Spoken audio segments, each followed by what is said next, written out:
Hello అందరికీ welcome to Srinivasa vlogs. నేను కల్పన. ఈరోజు నా వీడియోలో దోస ఆవ ఎలా తయారు చేసుకోవాలో చూపిస్తాను. ఇక్కడ నేను సాంబార్ దోసకాయను తీసుకుంటున్నాను. ఈ సాంబార్ దోసకాయ గట్టిగా ఉండాలి, మెత్తగా ఉండకూడదు. ముందుగా దీన్ని శుభ్రంగా కడిగి తడి లేకుండా తుడిచి ఆరిన తర్వాత ఇలా కట్ చేసుకొని దానిలోని గింజల్ని తీసుకోవాలి. గింజల్ని తీసిన తర్వాత ఈ దోసకాయను పొట్టుతో సహా చిన్న చిన్న ముక్కలుగా కట్ చేసి పెట్టుకోవాలి. దోసకాయను పొట్టుతో కట్ చేయడం వల్ల ముక్క తొందరగా మెత్తబడకుండా ఉంటుంది. ఇలా నేను వీడియోలో చూపిన విధంగా చిన్న ముక్కలుగా కట్ చేసుకొని ఈ ముక్కలన్నిటినీ ఒక గిన్నెలోకి తీసుకోవాలి. తర్వాత ఈ ముక్కల్లోకి నేను 3 మ్యాంగో కారప్పొడి వాడుతున్నాను. ఇది లేకపోతే మీరు రోజు వాడుకునే కారప్పొడినైనా వాడుకోవచ్చు. ఇందులోకి కారం, రుచికి తగినంత ఉప్పు, ఆవపిండి, కొద్దిగా మెంతిపిండి, కొద్దిగా పసుపు వేసి ముక్కలకు బాగా పట్టే విధంగా కలుపుకోవాలి. ఈ దోస ఆవని నేను మా అత్తమ్మ దగ్గర నేర్చుకున్నాను.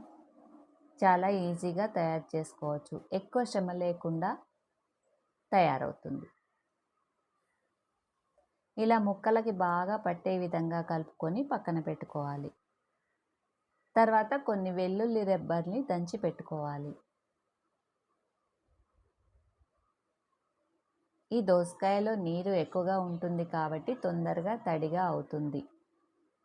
ఆ తర్వాత స్టవ్ వెలిగించి మూకుడు పెట్టి నూనె వేసుకొని అది వేడైన తర్వాత ఆవాలు, జీలకర్ర వేసుకొని అవి వేగిన తర్వాత ముందుగా దంచి పెట్టుకున్న వెల్లుల్లిపాయ మిశ్రమాన్ని వేసుకోవాలి. ఇక్కడ వెల్లుల్లిపాయ వేసుకోవాలని ఏమీ లేదు. మీకు నచ్చకపోతే ఈ ప్లేస్లో ఇంగువను కూడా వాడుకోవచ్చు.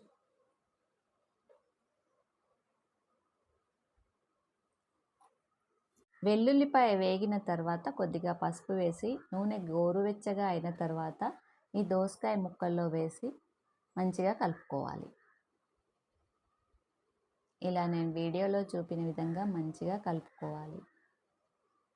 ఆ తర్వాత ఒక నిమ్మకాయను తీసుకొని ఈ దోసకాయ ముక్కల్లో పిండుకోవాలి. నిమ్మకాయ పిండడం వల్ల దోసకాయ ఆవ చాలా రుచిగా ఉంటుంది.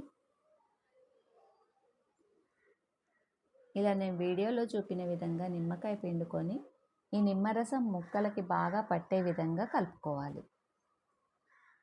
అంతే, ఎంతో రుచిగా ఉండే దోసకాయ ఆవ రెడీ. ఇది చల్లారిన తర్వాత ఒక గాజు బాటిల్లోకి తీసుకొని టైట్గా ఉండే మూత పెట్టుకొని 2 రోజులు ఊరిన తర్వాత వేడి అన్నంలోకి వేసుకొని తింటే చాలా బాగుంటుంది. వేడి అన్నంలోకే కాదు, ఉప్మాలోకి కూడా చాలా రుచిగా ఉంటుంది. మీకు ఈ వీడియో నచ్చితే లైక్ చేయండి, షేర్ చేయండి మరియు సబ్స్క్రైబ్ కూడా చేసుకోండి. Thank you for watching. Bye.